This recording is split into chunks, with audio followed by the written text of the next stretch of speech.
Reanudamos el programa académico con la ponencia Clases invertidas y el aprendizaje blended, cómo utilizar el poder de la tecnología. Para ello invitamos a la señora Amy Coupal a subir al estrado.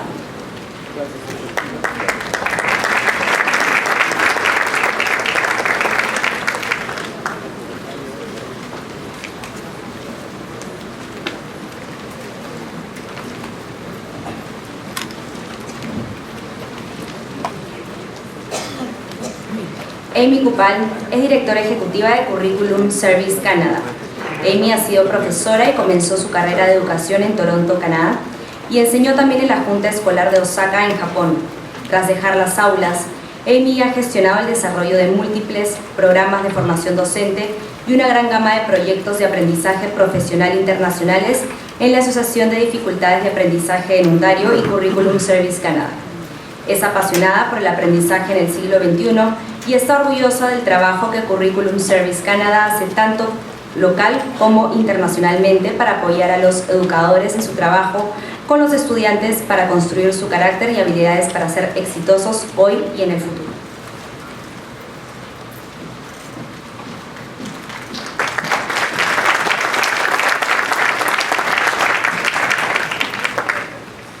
Buenos días, good morning. Thank you so much for spending your time here today. It has been very exciting to speak with many of you about your enthusiasm for the concepts that have been introduced today and yesterday, and for us to have the opportunity to work together and deepen our learning. Today I'll be talking with you about flipped classrooms and blended learning. And so I have a few goals and things that I'd like to share. One is some research and that can validate and ground us in the concepts that we're going to look at. Another is practices, and I'm hoping that we can look at practices from the vantage point of the system, our schools, and our classrooms, and I hope to share some examples with you from each of those vantage points. I'm going to invite you now, and also throughout our time together today, to reflect and also think about the action that you might wish to take as a result of our time together.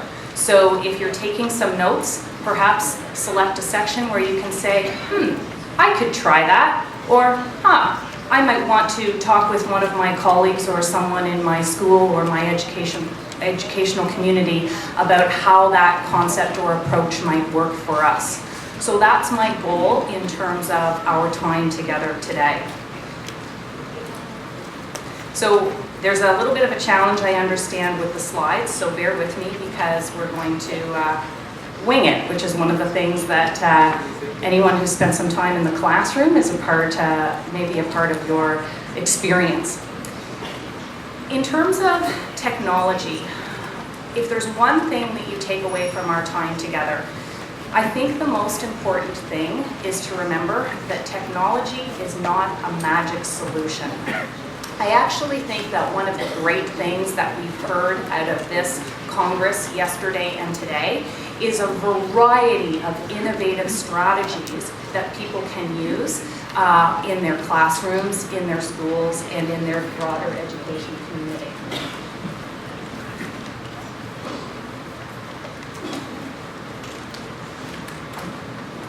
And I think that's really important because sometimes people think that technology and innovation are synonymous, that we think that they mean the same thing, and that if we use technology, we're innovative. And I think we have some great data that tells us that we've got to do much more than that. From the OECD, we've had some sobering news around the use of technology. Their data says that countries that invest more heavily in information and communication technology are actually doing less well in student achievement. So stop for a moment and think about, why might that be? Why might it be? To me, this is such a great clue about technology not being this magic pill. We have to consider how we use technology in our classrooms. Are we purposeful? Is it connected to pedagogy? Is it connected to the best practices that we understand about teaching and learning in general, regardless of technology? Are we using the technology as a tool, or is it something that we say, oh, well, I'm using the technology, and so my teaching must be better, the learning must be better? Because what the evidence tells us is that that's not necessarily the case. So what do we understand about what the OECD is telling us? They're telling us that we need to connect our understanding around students, computers, and other types of hardware and software, and we need to connect that with system and school leadership to deepen the impact. And I know you can't see this graph very well, but it speaks volumes about the importance of making that pedagogical connection. We understand that in math, we've got some even better data around the reality of the importance of those teaching practices reflecting 21st century learning needs. And those of you who were here yesterday might have heard me talking about 21st century learning. It's not enough for us to throw that tech at the class. We must be connecting that with innovative teaching methods that we now have good data to show what works. So the OECD gives us a great overall picture, and they tell us loud and clear that the impact of technology remains suboptimal. To me, that's really sobering. And to me, that's the call to action. We've got to be conscious in our work together and ask ourselves what works in our local contexts. So our organization, Curriculum Services Canada, has had the opportunity to lead some research in our province of Ontario around the use of effective pedagogical practices with technology in classrooms. And what we're consciously trying to do is create that feedback loop that people were talking about earlier this morning in terms of connecting what we learn, and then we apply it, and then we learn some more, we gather some more data, and then we say, well, what does this data tell us about how to improve?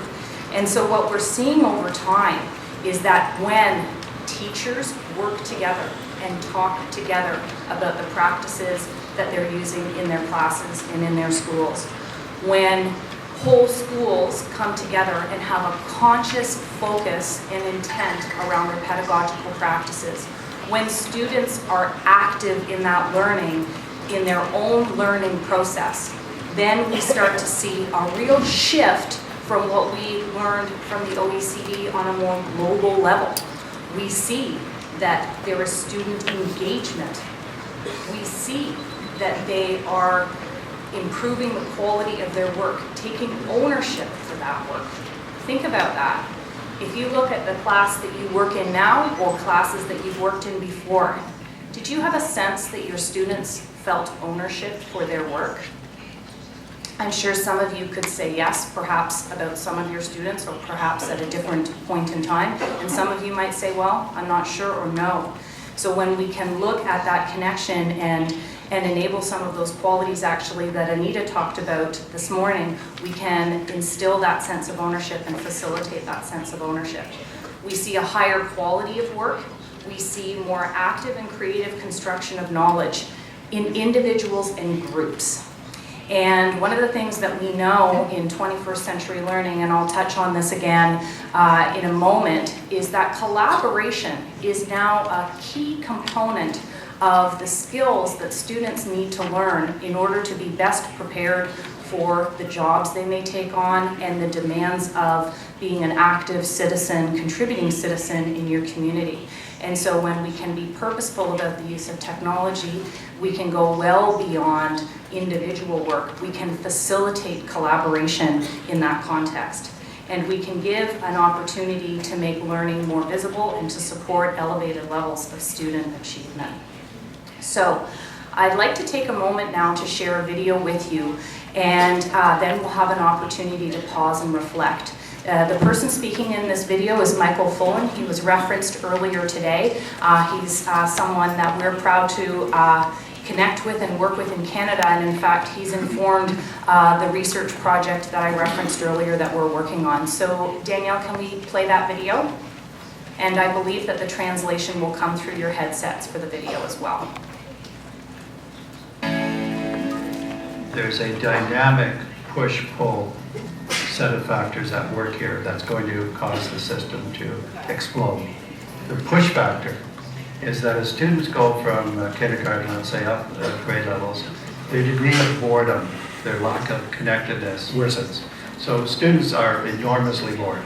Secondly, teachers who would rather go seek another occupation, that percentage has really increased. The degree to which teachers are satisfied having to teach the board, that's a tough assignment. So that's the push factor. The pull factor is the excitement of the digital world, all of the access to technology, the social networking, the actually incredible gamification of society. And so if you take these two things together, something's got to give. The school's not going to succeed, the outside is going to succeed. So what we've done as transfer is say, we've got to make the school part of the outside and vice versa. So you've got to make it so that it's the same domain. It's to recapture the learning essence of what it means to be a learner in a dynamic learning system. Students love to work with each other on real. So that gives you a little bit of a flavor of some of the concepts that I think you may all be experiencing in your schools and in your systems around that push-pull. May I ask, by a show of hands, how many people experience that tension between a contrast in what happens sometimes in our education systems and what we know our students are experiencing in other aspects of their lives? Who's noticed that tension, that contrast, the push and the pull? Okay. When you see the examples here, and I know it was a little bit tough to see some of the images, did you notice some examples of how the technology was present in the classroom and the students were present in their use with it? I'm going to ask you just for a moment to turn to your neighbor and talk about something that stood out for you in that. Turn to your neighbor. I know we're breaking the rules, Manuel, but we're going to do it in the context of our work together. So just turn to your neighbor. What did you notice in that video? What struck you?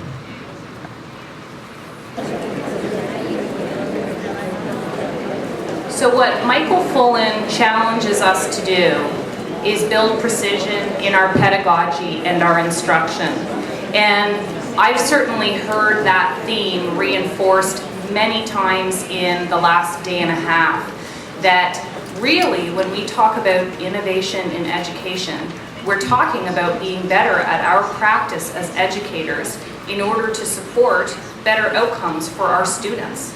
That's our job. So whether it's about assessment, whether it's about flipped classrooms and blended learning, our goals always need to be tied to improving our practice in order to improve student learning and outcomes. So how can we do that? Well, we understand from Michael Fullan that we need to build a common language and knowledge base. And perhaps today is a part of doing that, but this is a call to action piece. How many people are here as an individual representative from your organization, your school, or some other stakeholder? Who here is by themselves, nobody else from your organization is here? So you now have perhaps new concepts, new language, things that are getting you excited, but you have a challenge to figure out, how do I bring this back into my practice, and can I be an enabler of building a common language and knowledge base? And as we talked about yesterday in terms of leadership, I challenge you to take on that leadership role, whether your title says you're a leader or not. We also need to identify proven pedagogical practices. And this conference has done a great job of giving you exposure to a number of those examples, and I'll hope to share some more with you right now and also in the workshops tomorrow. We need to build capacity, and we've got to do that together. When we learn together, when we plan together, when we assess together, and we're doing it with that conscious intent of improving our practice to improve student achievement, we're building capacity. We need to connect the causes with the impact. We need to create that link. That's why we talk about data-driven decision making. We've got to look at what our data tells us and make those connections. And we have to develop explicit frameworks and models.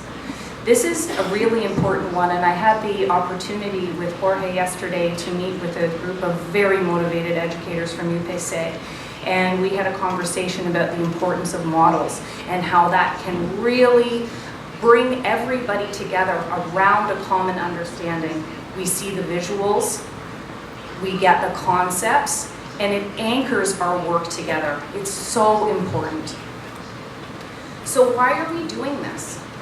Yesterday, you may have heard me talk about 21st century learning.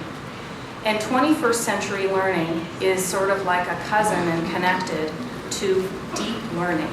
These are the concepts that we want our students to be embracing. These are the competencies that we want them to develop.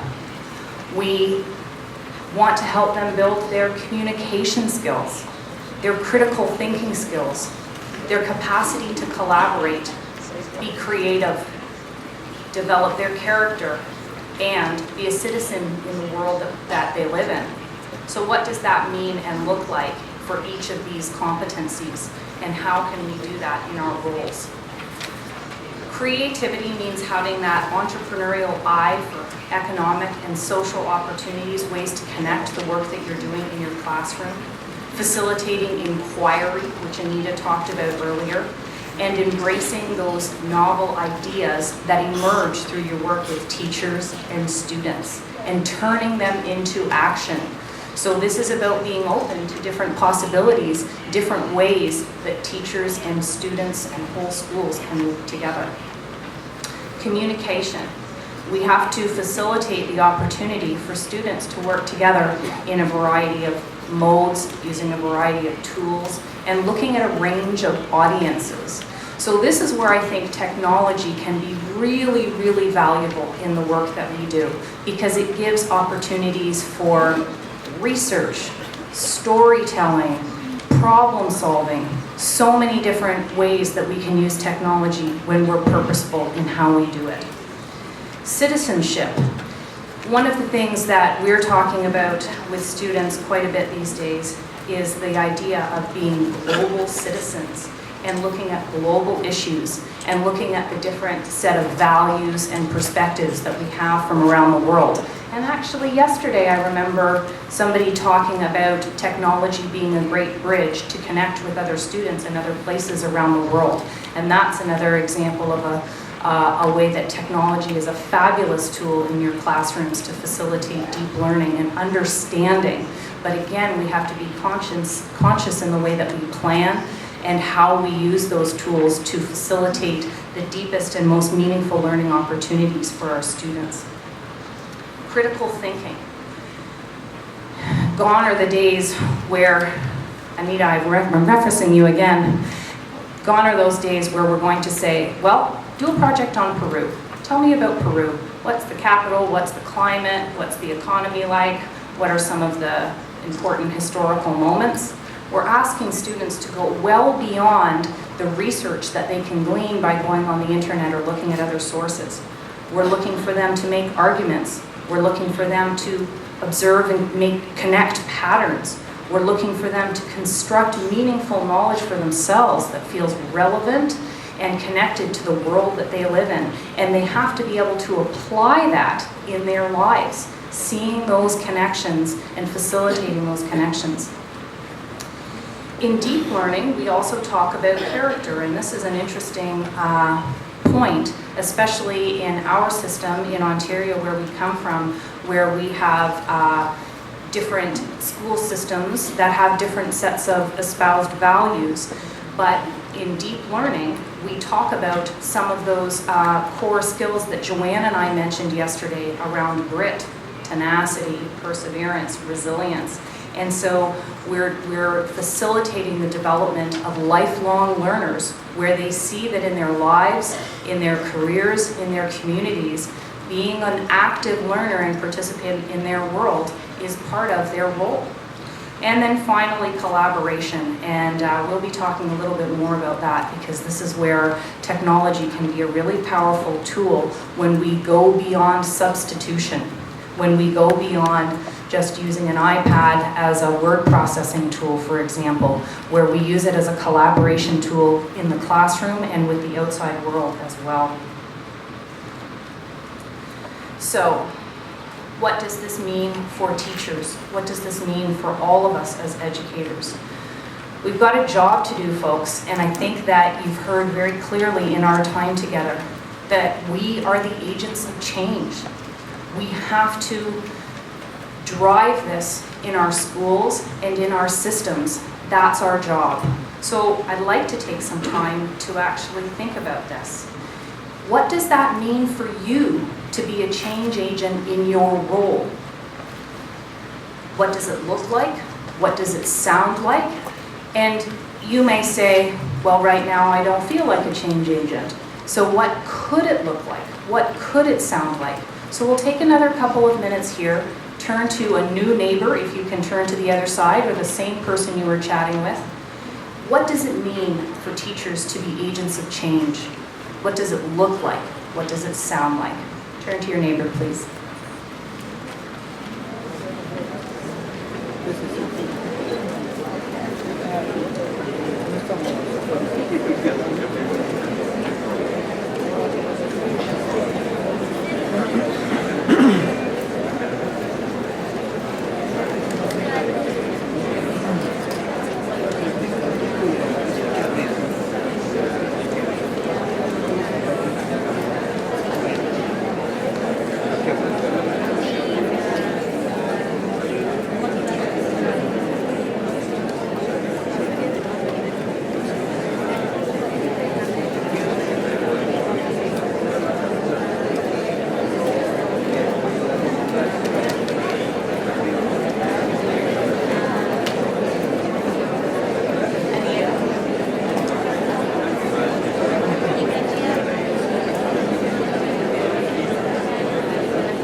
One more minute with your colleague, please.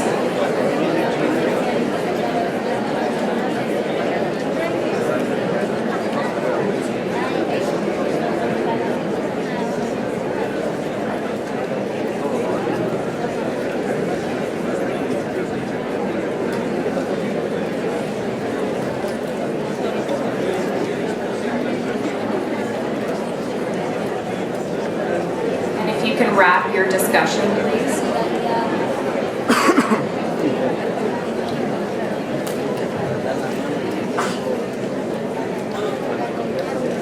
So when I was listening to my colleague Anita this morning, Anita taught me a strategy that I thought, I'm going to use that with the group here today. So if I can bring you back to the larger group, please. I'd like to use Anita's five-finger strategy. So with one finger being not very committed and 5 fingers being very committed. How committed are you at this point to being a change agent in your role, whatever your role may be? Not so committed, really committed, or anywhere in between? Oh, I see a lot of fingers. So take a moment to take a mental picture for yourself of what you just raised in your hand. And if you raised 5 fingers, take a moment to think about how you can anchor that for yourself. Because it's very easy right now to hold up your hand and show 5 fingers. It's much harder when you have a variety of distractions, responsibilities, and all the status quo that we go back to when we go to our local contexts. And that happens with educators all around the world. So I'd like you to take a moment now for personal reflection. And I'm going to ask you to make a note to yourself on one of 2 questions. If you gave 4 or less fingers, what would it take for you to increase the number of fingers that you had up? And if you had 5, what is an action that you are committed to taking even when all those distractions come into play? Because it's going to take a 5. So what's it going to take to get you to a 5? And if you're at a 5, what are you going to do? Take a moment to think about that for yourself, please.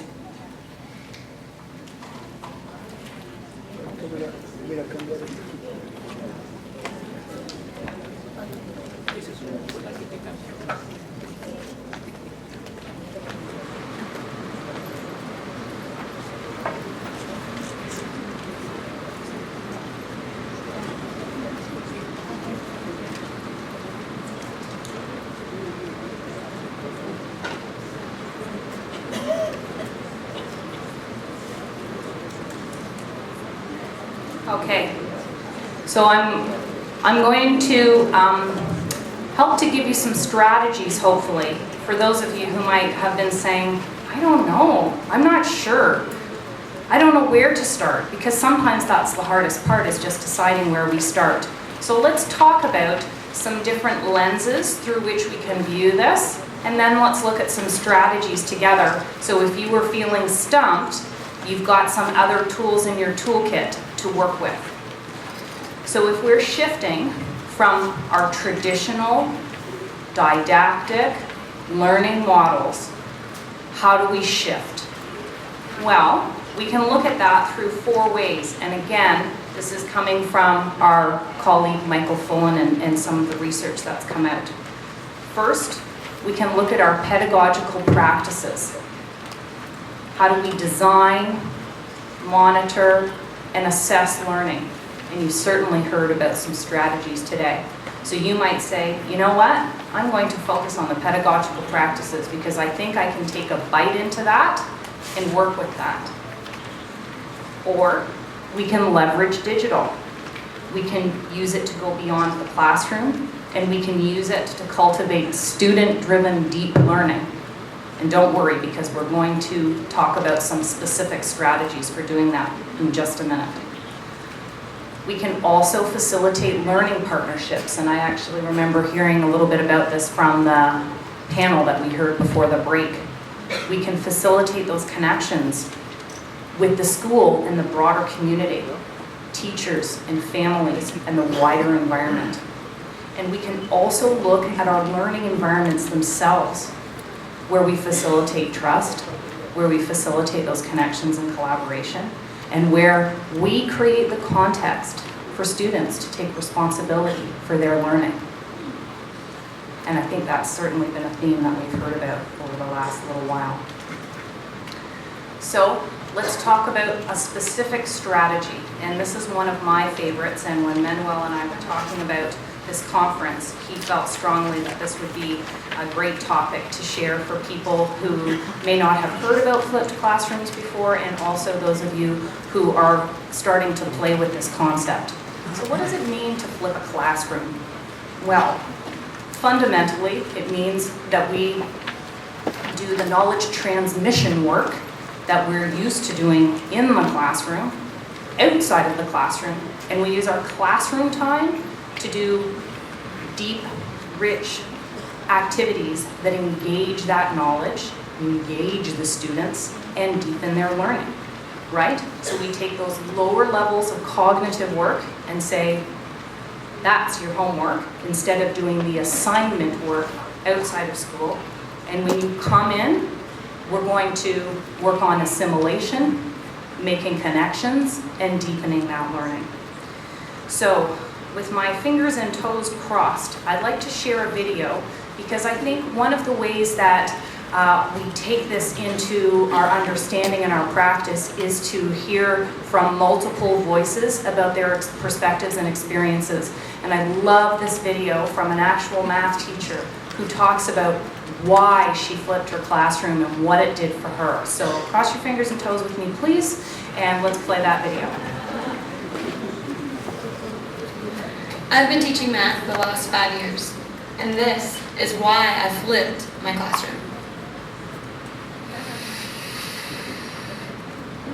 This is what my classroom used to look like.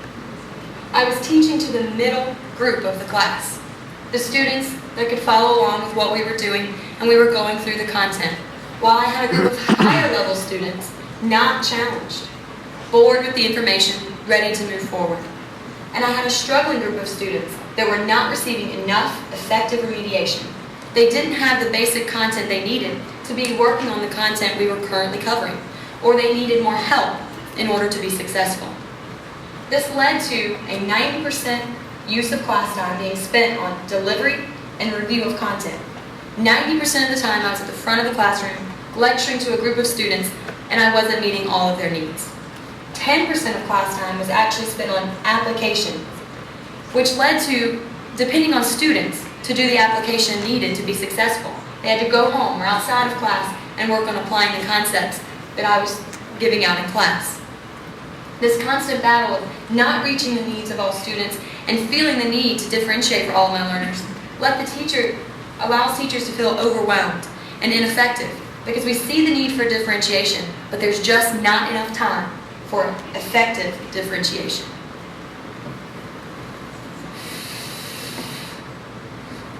This called for a drastic change in how we teach. This is where flipping the classroom comes in. Now the students outside of class preload the content. They get the information they're going to need for class. They can pause, rewind, and rewatch the videos as many times as they need to. They can post questions online to their classmates or to the teacher. And it's a self-paced program where they can be remediated by going back and reviewing former topics, or they can work ahead when they've already mastered a concept and are ready to look forward. They get the content here before class, so that when they come into class, my whole classroom has now shifted, where I'm at the center of the class, working between these differentiated groups, focused on different pieces of application. I can now work between each of these groups that are moving at their own pace. This has created a 90% use of class time spent on application of the content, and 10% of class time is spent on delivery of content, when I can answer questions that have been posted or take any other questions that have come up from applying the content.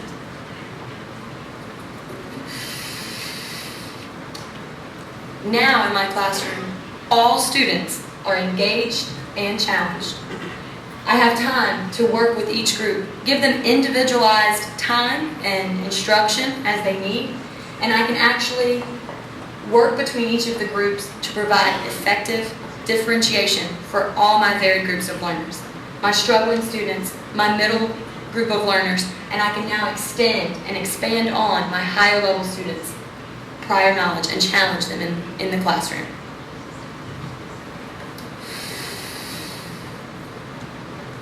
To learn more about flipping the classroom, visit the Friday Institute's website. So thank you for crossing all your fingers and toes because that really worked. And I hope you can agree that the teacher's perspective here really helps to illustrate the process and the value of flipping the classroom. I'd like to invite you to do another chat with your neighbor, and I'd like to invite you to talk about two things.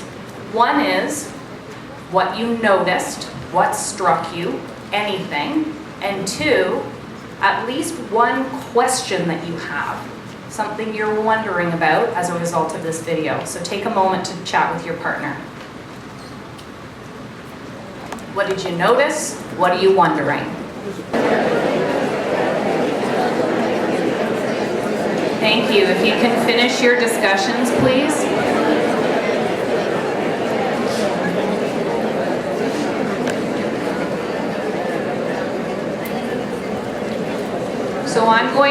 talk about some of the practical steps of flipping a classroom, and also what I think are some of the challenges.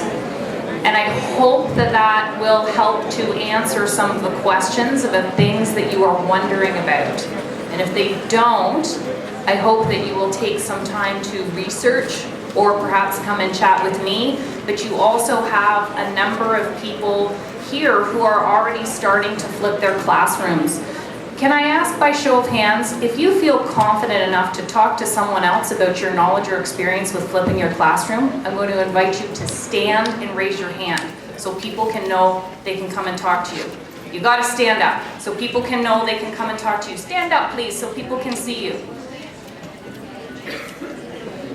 In the breaks, at lunch, or when you see them at school, these are some of the people who are here in your community who are learning about and practicing flipping classrooms.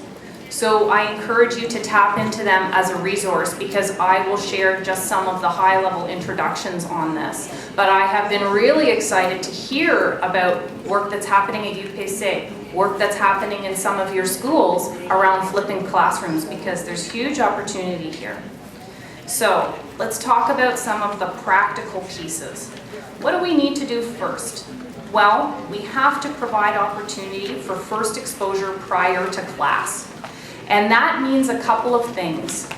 First of all, we can't double the work that students are doing. We can't say, do all the assignments that we were asking you to do outside of class and all of your preparation for your content too.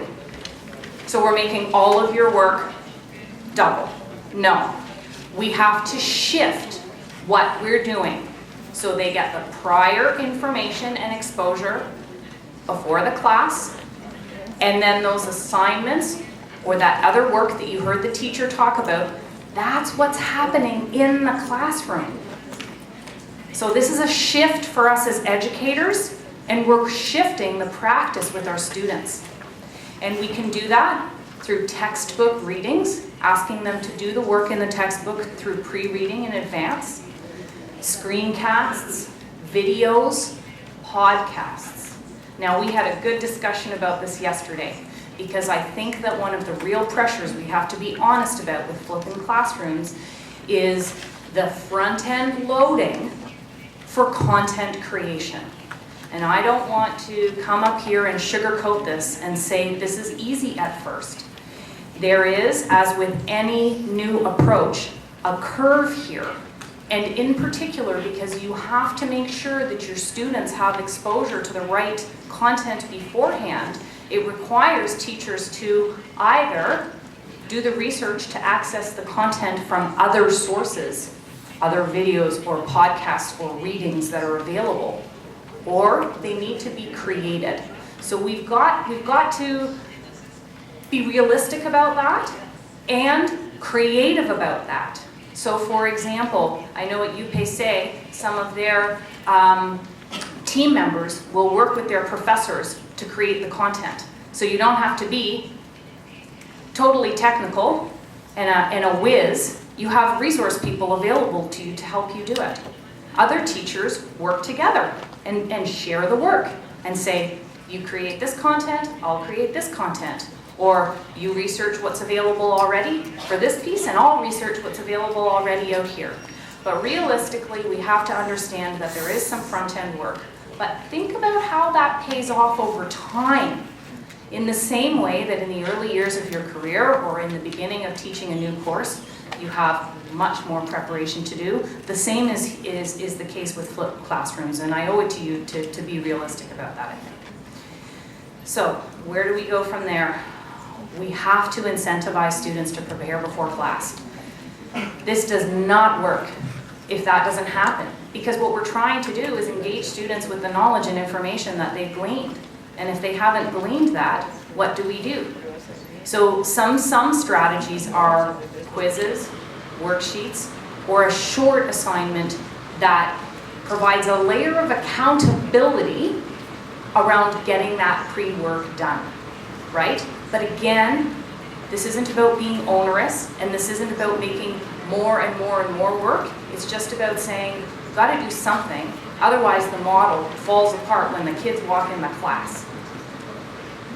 So then, we come into the class, and we have to have a mechanism for assessing their understanding through those quizzes, through those worksheets, through those assignments. And that, you saw from the teacher that part of what she was doing was differentiating in her groupings, and she would have been using some of those tools to determine what the groups need and what kinds of supports might be required in the class.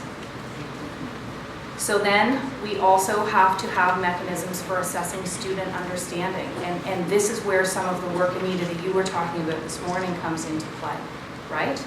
We've got to have experimentation, hands-on practice, discussions of the concepts that are coming up, debates, data analysis, and those synthesis activities.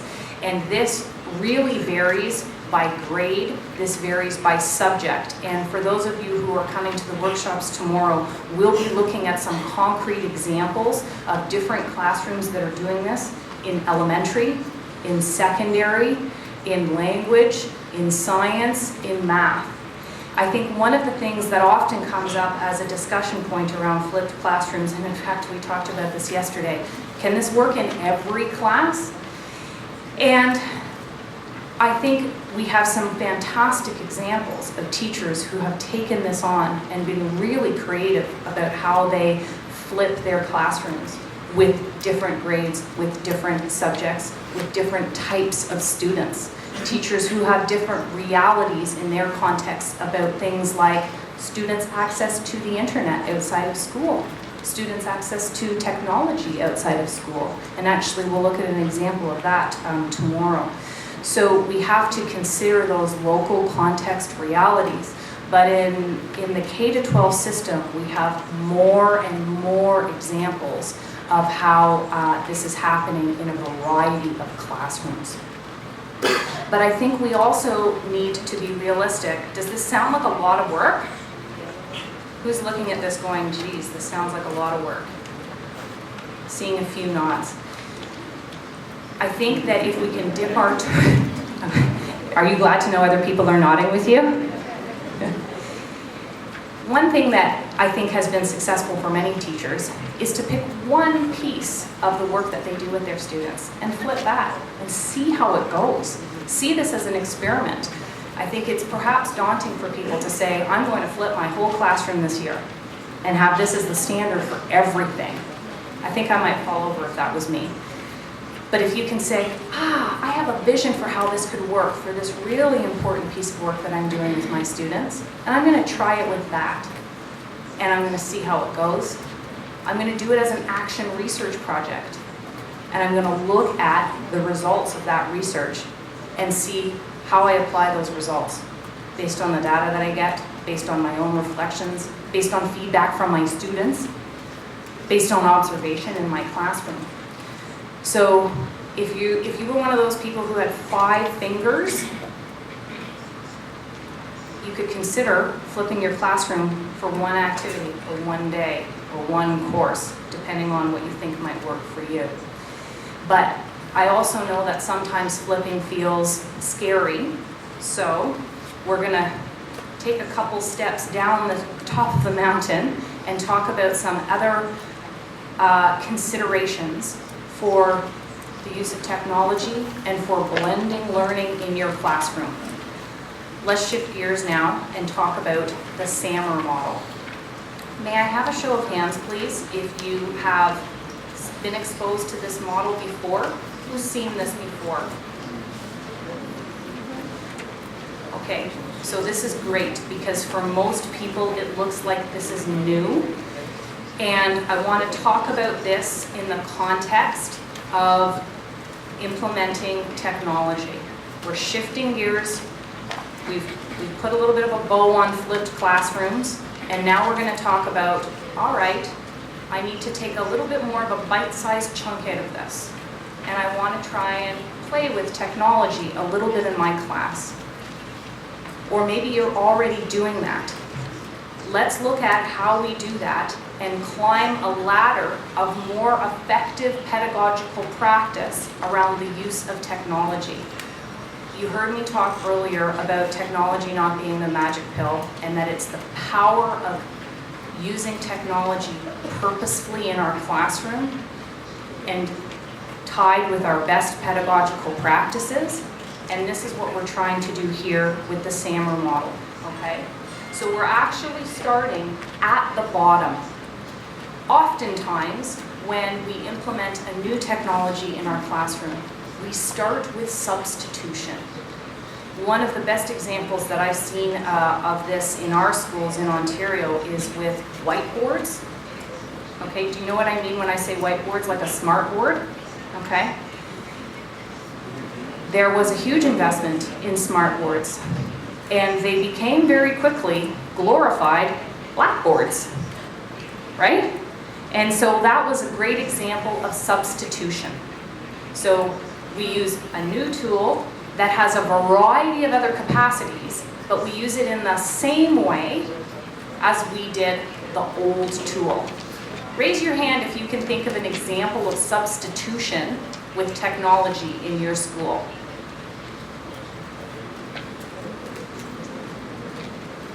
Okay, I'm going to show you some other examples so we can walk through this a bit more deeply, and we're going to dive into this quite a bit in the workshop as well. So the whiteboard is an example. Another example is around writing and just going from handwriting to word processing on a computer or an iPad. But this is where implementing technology isn't enough. We have to augment. That's where we go next in climbing this ladder. We have to look at how we can use this as a tool and support that functional improvement in some way, right? And we're going to walk through an example of what that looks like. But in the word processing example, we have to go beyond just typing it out. Maybe it's just as simple as using spell check or adding some visuals, that kind of thing. But really, we're only just slightly augmenting the original task that we were asking students to handwrite. So as we climb the ladder, you can see that there's a very clear line between the bottom two that are just enhancements through technology to moving into transformation. And when we talk about innovation and the effective use of technology, when we want to maximize those tools, we've got to get to modification and continue to climb that ladder to redefinition, where we are redesigning our tasks in order to better leverage those tools that are available. And then we have to create new tasks that we couldn't do before we had those available. So when we talk about students co-creating work, when we talk about students not only co-creating but also using the technology to give feedback and take that work to another level, those are examples where we're climbing that ladder. And let's walk through this in a little bit more of a detail. So here, just so everybody's clear, we're riding the slide down, so you see substitution at the top, okay? So here we have same old, same old. Do you have that expression in Spanish, something like that? Same old, same old. We're just using the computer in the same way. When we get to augmentation, technology is making it easier, it's making it better. Maybe you're seeing fewer spelling mistakes, that kind of thing. But then, as we move into modification, we see, okay, without that tool, we cannot do the work that we were expected to do. That's a clue that you can look for. If you're in your classroom, and it's even a little bit like this morning, and the tech doesn't work, then you know you started to redesign those tasks and it's integrated in the work that you're doing. And when we get into redefinition, we're often expanding beyond the classroom, and we're certainly expanding beyond the individual student. This is where collaboration and co-creation actively come into play, and we're enhancing that learning. And this is where we're activating those 21st century skills that we see so many different perspectives about why this is important. One of the things that I talk about in this is that There's nothing that I do in my work where I don't rely on information, feedback, input, or some other kind of support from other people, right? Very rarely do we work solely in isolation. And yet so often with our students, that's what we expect. We expect them to do their work on their own, we expect to assess them on their own, and we expect it all to kind of happen in its own little bubble. But as we climb the ladder around the SAMR model, as we move through this process and we shift from substitution to augmentation to modification and redefinition, then we are connecting the students with the tools that they're using in their day-to-day lives, with the peers in their classrooms, and with those skills that we want them to be developing. So, this is the last video. Fingers and toes, please. And I'm hoping that this will provide you with the opportunity to see the impact that using SAMR alone in heightening our awareness and our practice can have a positive impact on schools. So let's play that video, please. Fingers and toes.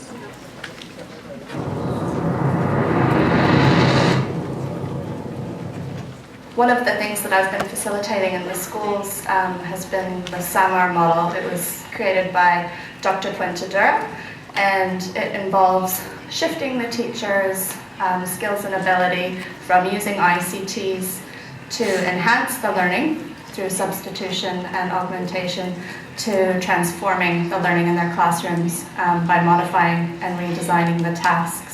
It's a really important framework that the teachers can use to help them identify the level that the tools they're using are at and make sure that they're making the smartest choices that they can make for the learning of their students. We had not heard of the SAMR model before our professional development.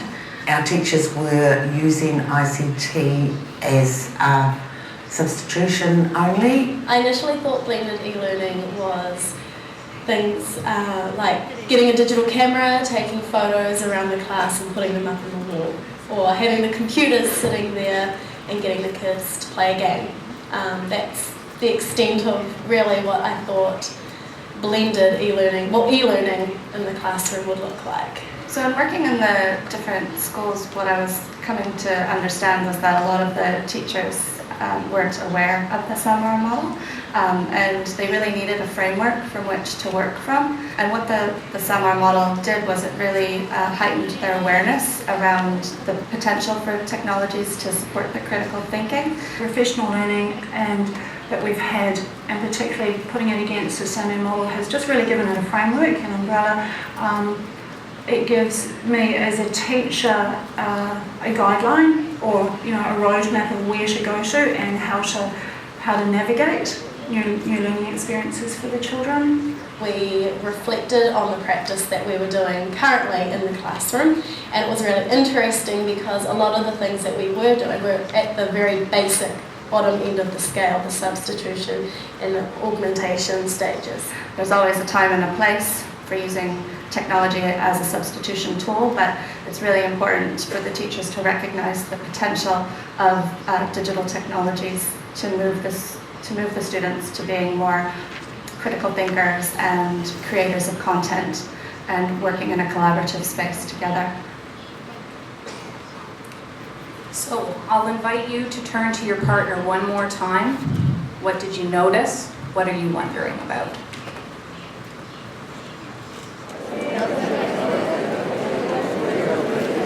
And if I can ask you to come back to the larger group, please.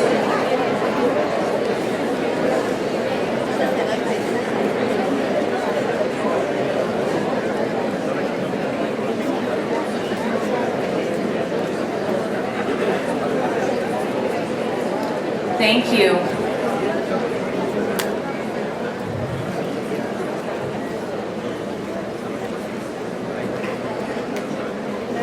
So, there's one last piece that I would like to look at together.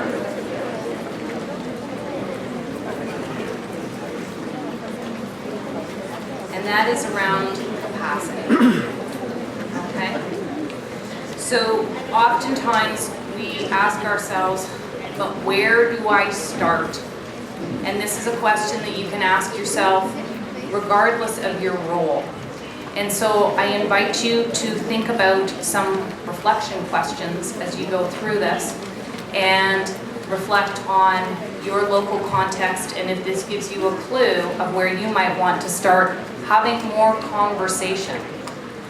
Do you as a teacher or the teachers you work with have the knowledge and skills in pedagogical practices? Is there some work that you can do together to develop that?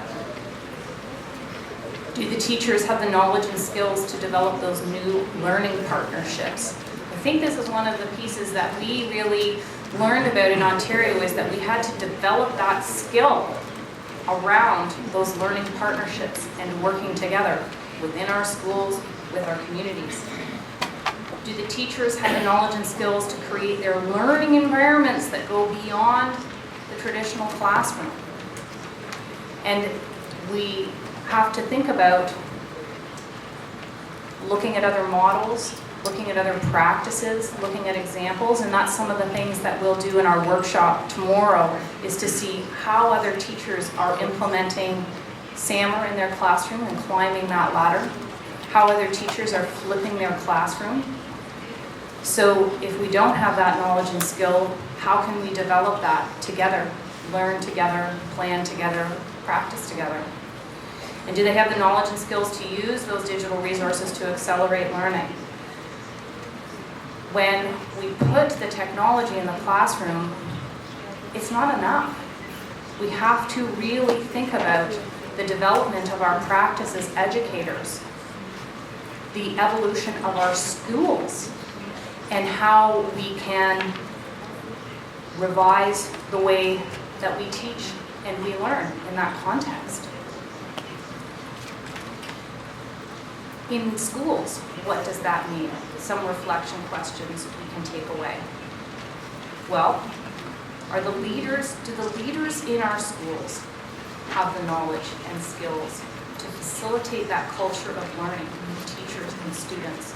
And I admire so much my colleagues who have come with me here, Joanne, Anita, and Joni, because they've developed those skills. And I was chatting with one of them this morning, and they were talking about how they wished they had known when they were practicing principles some of the things that they know now. And we can't forget that whatever role we are in, there is always new learning for us to help us improve our practice. How can we do that? In Ontario, one of the examples that you've heard in the last couple of days is that principals started learning and working together on an active and ongoing basis. Do schools have collaborative learning structures and processes? And I've learned a lot from Anita about professional learning communities and how it's a skill to facilitate a professional learning community in an effective way. And that it doesn't just mean throwing people in a room and saying, work together. That's not enough. So how do we build those collaborative learning structures and processes? And do schools have access to the models of effective practice and opportunities so that they can share both laterally and vertically? So this is an opportunity here, but we need other touch points where we work within our schools, where we work with other schools, where we learn from other people's practices outside of our local networks. And so we have to flex those muscles and develop those skills for ourselves. So where do we go from here? Well, my challenge for you is to try flipping your classrooms. I think it's time for us to approach teaching and learning in a different way, and we've seen some great examples of how to do that. It means that gadgets have to go to school as long as they are being used purposefully, as long as they are integral to the learning, and as long as we are constantly challenging ourselves to climb that ladder of more deep learning for our students using those tools. Because it is going to be in that conscious and effective use of our best pedagogical practices that we will see the greatest success. And that means we can leverage those partnerships, teachers and students, teachers and principals, the whole school together. So So I'm going to ask you to do one more thing before we go. Make a note for yourself of whether or not you shifted from some number to a 5, or if you're still at a 5. And if you're at a 5, in whatever way that you need for yourself, make a note of that commitment that you've made to yourself.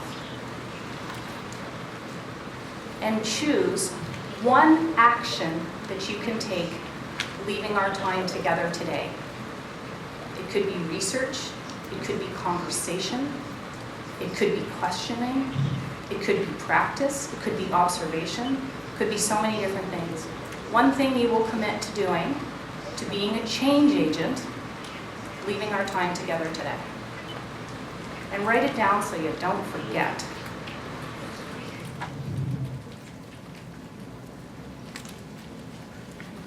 This is a really exciting time in education. You have some very passionate leaders, and it's been a great privilege to work with you, to understand your context, and I'm really excited to see where things go from here, and thank you so much for your time.